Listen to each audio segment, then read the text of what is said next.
Good morning student. हम बड़े भाई साहब पाठ को पढ़ रहे हैं। अब क्या होता है आगे देखते हैं। एक दिन संध्या समय हॉस्टल से दूर में कनकौआल लूटने बेतहाशा यानी किसी प्रकार की सुध बुध कुछ नहीं दौड़ा जा रहा था। आंखें आसमान की ओर थी और मन उस आकाशगामी पथिक की ओर जो मंद गति से झूमता पतन पतन की ओर चला आ रहा था। आकाश में जिस प्रकार कोई पथिक यानी राहगीर जो दौड़ता है, भागता है और मंद गति से यानी धीरे धीरे झूमता हुआ पतन यानी बर्बादी की ओर चला आ रहा था, ऐसे ही मानो कोई आत्मा स्वर्ग से निकलकर विरक्त मन से नए संस्कार ग्रहण करने जा रही हो। ऐसा लग रहा था जैसे कोई आत्मा है जो स्वर्ग से अलग हो गई है, विरक्त ने अलग होना और नए संस्कार को ग्रहण करने के लिए भागी जा रही हो। उसी प्रकार लेखक भी दौड़ रहे थे। बालकों की पूरी सेना लगे वही पतंग की डोर वगैरह बांधना और झाड़दार बांस डंडे लेकर, बड़े बड़े डंडे जो बच्चे लेकर, आपने देखा होगा मोहल्लों में पतंग के दिनों में घूमते रहते हैं, बड़े बड़े डंडे उठाकर और उससे पतंग को वो पकड़ते हैं। लिए इनका स्वागत करने को दौड़ी आ रही थी। किसी को अपने आगे पीछे की खबर न थी। सभी मानो उस पतंग के साथ ही आकाश में उड़ रहे थे। ऐसा लग रहा था कि वो नीचे जमीन पर नहीं, पतंग के साथ साथ आसमान में सारे बच्चे उड़ रहे हैं, डंडे हाथों में लिए हुए और भाग रहे हैं। जहाँ सब कुछ समतल है, न मोटर कारें हैं, न ट्राम, न गाड़ियां, कोई सब बराबर, कोई पैसे वाला नहीं, कोई गरीब नहीं, कोई अमीर नहीं, सब समान रूप से एक जैसे समतल सड़क पर दौड़े भागे जा रहे थे। सहसा भाई साहब से मेरी मुठभेड़ यानी आमना सामना हो गई, जो शायद बाजार से लौट रहे थे। उन्होंने वही हाथ पकड़ लिया और उग्र उग्र यानी क्रोधित भाव से बोले, इन बाजारी लोंडों के साथ ठेले के कनकोड़े के लिए दौड़ते तुम्हें शर्म नहीं आती? बाजारी लोंडे यानी बाजार के में जो घूमते, जो आवारा बच्चे होते हैं, उनके साथ तुम इस तरह से घूम रहे हो कनकोड़े के लिए, तुम्हें शर्म नहीं आती? तुम्हें इसका भी कुछ लिहाज नहीं कि अब नीची जमात में नहीं हो, नीची जमात यानी छोटी कक्षा में नहीं हो, बल्कि 8वीं जमात में आ गए हो और तुम कक्षा 8वीं में आ गए हो और मुझसे केवल एक दर्जा नीचे हो। आखिर आदमी को कुछ तो अपनी पोजीशन यानी स्तर का ख्याल रखना चाहिए, ध्यान रखना चाहिए। ख्याल यानी ध्यान रखना चाहिए। एक जमाना था कि लोग 8वां दर्जा पास करके नायब तहसीलदार हो जाते थे। लेखक ने बताया है कि 8वीं पास करने के बाद लोग पुराने जमाने में नायब तहसीलदार बन जाया करते थे। मैं कितने ही मिडिल चीयों को जानता हूँ। मिडिल चीयो यानी मिडिल क्लास, जो 8वीं तक की कक्षा होती है उसको कहा गया मिडिल चीयो को जानता हूँ, जो आज अव्वल यानी प्रथम दर्जे के डिप्टी मजिस्ट्रेट या सुपरिटेंडेंट हैं। कितने ही 8वीं जमात वाले लीडर और समाचार पत्रों के संपादक हैं।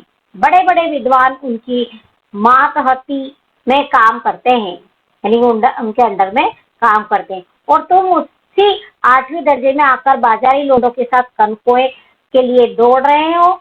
मुझे तुम्हारी इस कम अक्ली पर दुख होता है। लेखक के बड़े भाई कहते हैं तुम्हारी ये कम अक्ल है, इसकी वजह से मुझे काफी दुख होता है।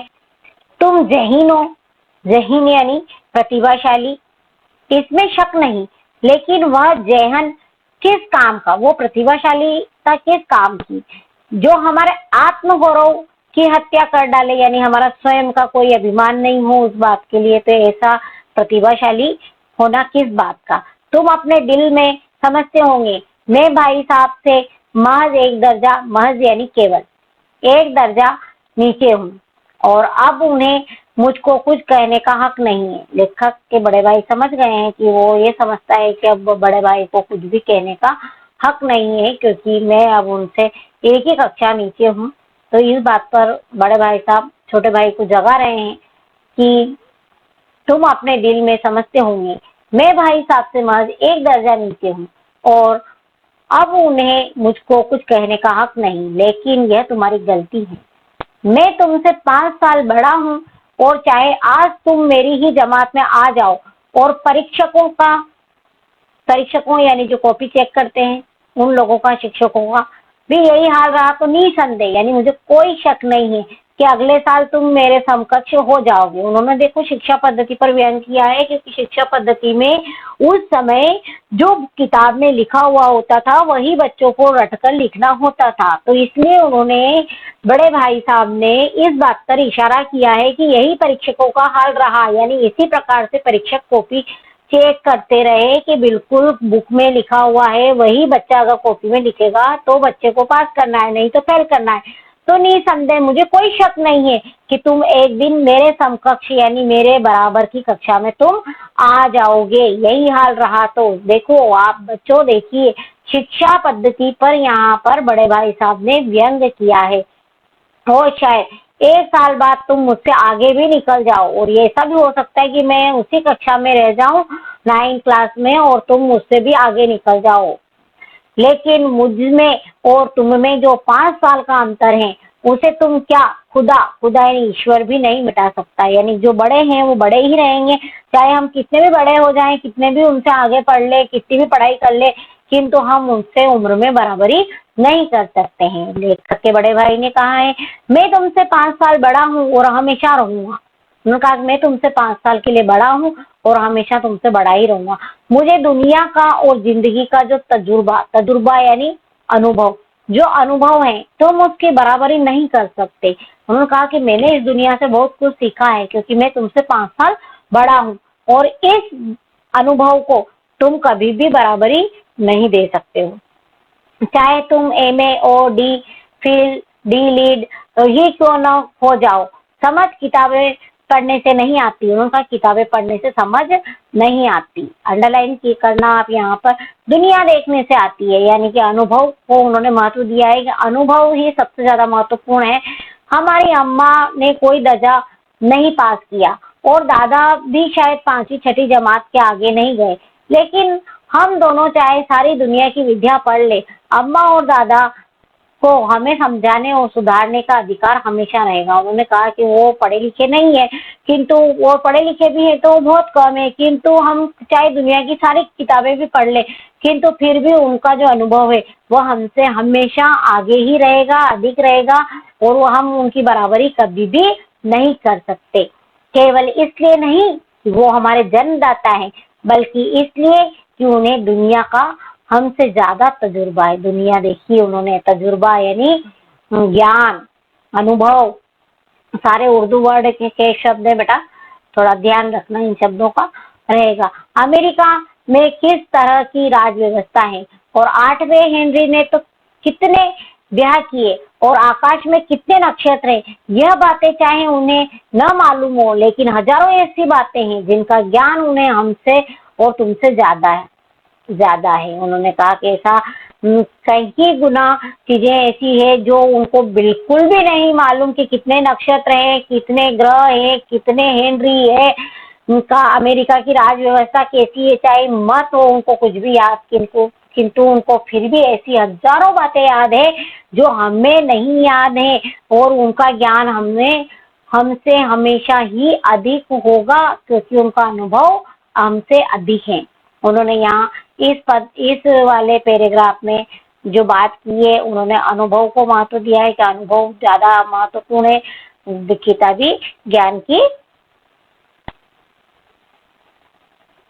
की अपेक्षा।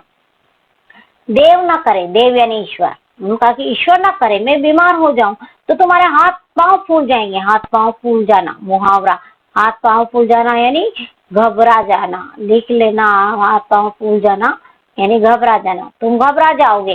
दादा को तार देने के सिवा तुम्हें कुछ नहीं सूझेगा। उन्होंने कहा तुम सीधा दादा को फोन करोगे कि बड़े भाई सब बीमार हो गए, लेकिन तुम्हारी जगह दादा हो तो किसी को तार न दे, न घबराए, न बदहवास यानी होश को खोना हो, पहले खुद मरज यानी बीमारी को पहचानेंगे, फिर इलाज करेंगे, उसमें सफल न हुए तो किसी डॉक्टर को बुलाएंगे।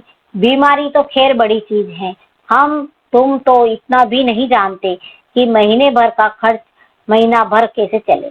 जो कुछ दादा भेजते हैं उसे हम 20-22 तक खर्च कर डालते हैं। उन्होंने फिर कहा है कि हमें तो इतना भी पता नहीं कि महीने का खर्चा कैसे चलता है। हम जो हमको महीने भर का जो खर्चा दिया जाता है हम 20-22 दिन में ही खर्च कर देते हैं और फिर पैसे पैसे को मुंह सजल ताड़ देते आंखों हैं। से यानी यानी उनकी कि आंखों में कमी आंसू आ जाती है उनके भर पैसे आए। की, वो एक एक रुपया सोच सोच कर खर्च करते हैं। नाश्ता बंद हो जाता है, धोबी और नाई से मुंह चुराने लगते हैं। लेकिन जितना आज हम और तुम खर्च कर रहे हैं इसके आधे में दादा ने अपनी उम्र का बड़ा भाग इज्जत और नेक नानी के साथ निभाया। इज्जत यानी सम्मान, नेक यानी अच्छे व्यक्ति के रूप में, इज्जतदार व्यक्ति के रूप में उन्होंने आधे जितना पैसा वो हम लोगों को भेज रहे हैं इससे कम पैसे में उन्होंने घर की गृहस्थी को चलाया है। और हम लोग हैं जो 20-22 दिन में वो पैसा सब खत्म कर देते हैं और फिर 10-12 दिन हम लोगों का मुंह छुपाते हुए निकालते हैं। कुटुंब का पालन किया जिसमें सब मिलकर 9 आदमी थे। कितने लोग थे? 9 आदमी थे जिसमें हमसे आधे पैसे में वो घर खर्च चलाते थे। अपने हेडमास्टर साहब को ही देख लो, एमए है कि नहीं, और यहाँ के एमए नहीं ऑक्सफोर्ड के हैं। 1000 रुपए पाते हैं। कितनी तनख्वाह उनकी? 1000 रुपए पाते थे उस जमाने में। लेकिन उनके घर का इंतजाम कौन करता है? उनकी बूढ़ी माँ। हेड मास्टर साहब की डिग्री यहाँ बेकार हो गई। पहले खुद घर का इंतजाम इंतजाम यानी सारा अरेंजमेंट व्यवस्था करते थे। खर्च पूरा ना पड़ता था, कर्जदार रहते थे, वो पूरा घर अपना चला ही नहीं पाते थे, फिर उधार मांग लाते थे कहीं ना कहीं से और पूरे घर की व्यवस्था डगमगा जाती थी। जब से उनकी माताजी ने प्रबंध प्रबंध यानी व्यवस्था घर की अपने हाथ में ले लिया है, जैसे घर में लक्ष्मी आ गई है, तो भाईजान गरूर गरूर यानी घमंड दिल से निकाल डालो कि तुम मेरे समीप आ गए हो और अब स्वतंत्र हो। मेरे देखते तुम बेराह ना चलने पाओगे। बेराह यानी रास्ते पर मैं तुम्हें भटकने नहीं दूंगा। अगर तुम यूं ना मानोगे तो मैं थप्पड़ दिखाकर इसका भी प्रयोग कर सकता हूँ। उन्होंने कहा तुम यूं नहीं मानोगे तो मैं चाटे भी तुमको लगा सकता हूँ। देखो बड़े भाई साहब अपना फर्ज निभाते निभाते थप्पड़ तक आ गए हैं क्योंकि लेखक बिल्कुल भी उनकी बात को नहीं मान रहे हैं। मैं जानता हूँ तुम्हें मेरी बातें जहर लग रही है। मैं उनकी इन नई युक्ति से नतमस्तक हो गया और लेखक बड़े भाई साहब की बात सुनकर नतमस्तक हो गया यानी उनका सिर झुक गया क्योंकि वो गलती कर रहे थे। युक्ति यानी उपाय वो गलत थे और उन्होंने अपनी गलती को मन ही मन में समझ लिया। मुझे आज सचमुच अपनी लघुता लघुता यानी छोटापन का अनुभव हुआ और भाई साहब के प्रति मेरे मन में श्रद्धा उत्पन्न हुई। मैंने सजल आंखों से यानी उनकी आंखों में आंसू भर आए। का हरगिज नहीं, कदापि नहीं। हरगिज यानी कदापि नहीं। आप जो कुछ फरमा रहे हैं, फरमाना यानी कहना, वह बिल्कुल सच है और आपको उसके कहने का अधिकार है। लेखक ने कहा कि आपको वह सब कहने का अधिकार है। भाई साहब ने मुझे गले लगा लिया और भाई साहब ने उन्हें भाव विभोर होकर लेखक को गले लगा लिया और बोले, मैं कनकोए उड़ाने को मना नहीं करता, मेरा भी जी ललचाता है, लेकिन करूं क्या? खुद बेराह चलूं तो तुम्हारी रक्षा कैसे करूं? तो अपना फर्ज उनको याद है, मैं बड़ा हूँ इसलिए सब काम उनको व्यवस्थित करना है और बड़ा भाई यदि सही नहीं चलेगा तो छोटा भाई कैसे सही राह पर चलेगा, यही उनका कहने का मतलब है। इसलिए उन्होंने कहा कि मैं क्या करूं, मैं खुद बेराह यानी मैं गलत रास्ते पर चलूंगा तो तुम्हारी रक्षा मैं कैसे करूंगा।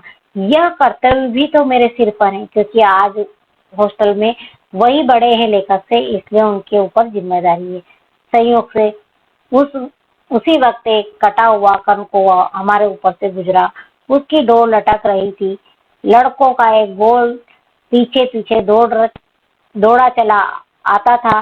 भाई साहब लंबे हैं ही उछल कर उसकी डोर पकड़ ली और बेतहाशा यानी सुध बुध खोकर हॉस्टल की तरफ दौड़े और मैं पीछे पीछे दौड़ रहा था। यानी कि बड़े भाई साहब ने बच्चे को समझाया है, लेखक को समझाया है, छोटे भाई को, और छोटे भाई की सब कुछ बात समझ में आ गई कि वो गलत है और बड़े भाई साहब जितना भी सिखा रहे हैं सब उनके लिए अच्छे के लिए ही सिखा रहे हैं और उन्हें अपनी गलती का पश्चाताप हो गया। और बड़े भाई साहब ने भी अपने दिल की बात आज पहली बार रखी है कि मेरी भी इच्छा है, सब कुछ होती है किंतु मैं सारी इच्छाएं होते हुए भी मैं अपनी इच्छाओं को अपने अंदर दबा कर रखता हूँ, क्योंकि यदि मैं ही बेराह चलूंगा तो मैं तुमको किस तरह से समझाऊंगा और किस तरह से तुम्हें सही राह पर लाऊंगा। यही अपना पाठ बेटा खत्म होता है।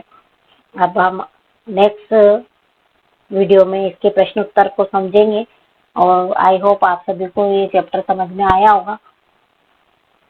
ठीक है, बाय।